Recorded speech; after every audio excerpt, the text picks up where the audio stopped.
Guys, आज Sunday special माझ्या मैत्रिणीने माझ्यासाठी ब्रेकफास्ट पाठवला आहे.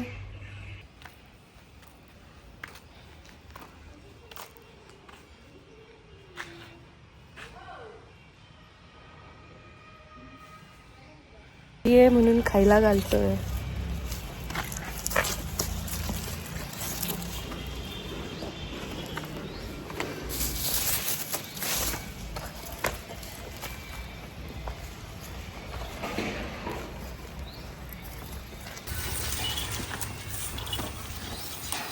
जरा जरा खावा. खायला घालू. आता घरी चालले. घरी म्हणजे घरी तसे काय सांगावं. हा 24 तासातले 18-20 तास झोपतोच. ए मोत्या, अय मोत्या, अय उठ की उठ.